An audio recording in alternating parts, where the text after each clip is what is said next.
Le 14 août.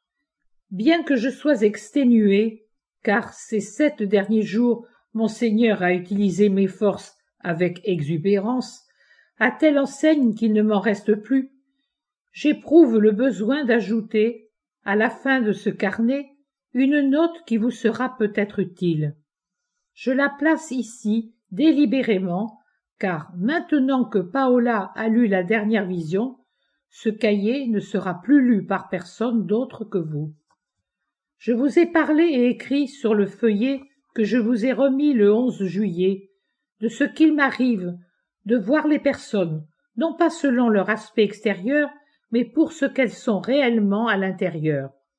Ce phénomène me fait énormément souffrir, car il m'enlève mes illusions et me fait éprouver une répugnance que je dois dominer par une surabondance de charité. Il est si triste de dire, pour celui-ci, tout est inutile. C'est une gangrène incurable, et de devoir l'avoir à côté de soi, de sentir la puanteur de son maître, Satan, qui le saisit et ne le lâche pas. Devant ma confidence du 11 juillet, vous aurez peut-être pensé, comme moi d'ailleurs, que le fait de voir une personne avec le visage du démon, laid jusqu'à en être repoussant, provient aussi de mon état d'âme particulier, irrité contre lui. J'ai voulu le croire, moi aussi. J'aurais préféré penser que c'était moi qui manquais de charité, plutôt qu'il ne soit lui tel que je le vois. Voici maintenant 34 jours que je vous obéis, mon père, et comme je l'ai écrit au bas de la vision édictée du 9 août, non seulement je n'ai pas un mot de reproche, mais pas même une pensée. Je m'efforce de ne jamais penser à ce qui s'est passé, ni à la manière dont mes hôtes se sont comportés à mon égard, bien que leur manque de tact et d'affection ne fasse pas défaut encore maintenant. Je mets Paola à part. Or, ce phénomène persiste tel quel. Je ne vois presque jamais mon cousin, et si je le vois, ce ne sont que quelques minutes dans la journée. Mais sous son visage de chair, l'autre m'apparaît toujours, et je fais toujours mon possible pour ne pas montrer de la peur ou du mépris.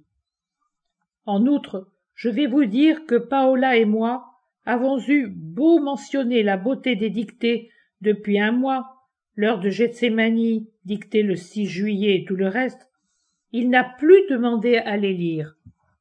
Voici 2 mois maintenant, du 18 juin au 14 août, qu'il s'en désintéresse complètement. Au début, lorsque nous sommes arrivés ici, c'était quelque chose de fastidieux, d'irrégulier, puis ce fut l'abandon total. Non que je prétende qu'on les lise, mais cela me fait mal que même la beauté littéraire des dictées ne le séduise plus.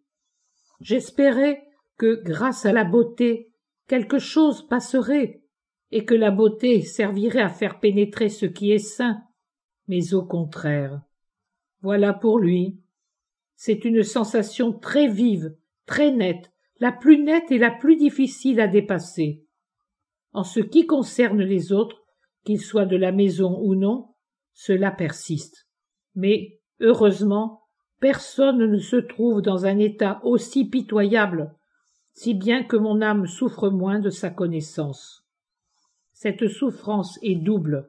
Il y a d'un côté celle de l'affection humaine, car je l'aime en tant que cousin, de l'autre celle de l'affection surnaturelle, car, comme chrétienne, je voudrais son bien. Cette connaissance douloureuse m'aide néanmoins à expliquer tous ces actes qui, au début, et étant donné le changement advenu en quelques jours, me rendaient perplexe et que je n'arrivais pas à comprendre. Ma répulsion n'est pas celle de Maria Valtorta, mais celle de la petite voix de Jésus. L'odeur du Maître, qui me pénètre et suinte de moi, car j'en suis littéralement saturé, à telle enseigne que je peux prétendre ne vivre que dans le cadre de son enseignement, est insupportable à qui est ennemi du Maître, à qui est dans l'erreur. Malheureuse créature, et combien y en aura-t-il comme lui? S'il est ainsi après une année de contact permanent et de lecture des dictées d'avril 43 à avril 44, ensuite irrégulièrement, qu'en sera-t-il quand il sera retourné dans les spirales du satanisme, qui est largement pratiqué dans son cercle? Voilà des pensées qui font s'ouvrir, savez-vous. Quant à Paola, non, ce sont des pensées de joie, car je vois que la graine est tombée en elle, y a plongé de profondes racines et a produit de solides vertus.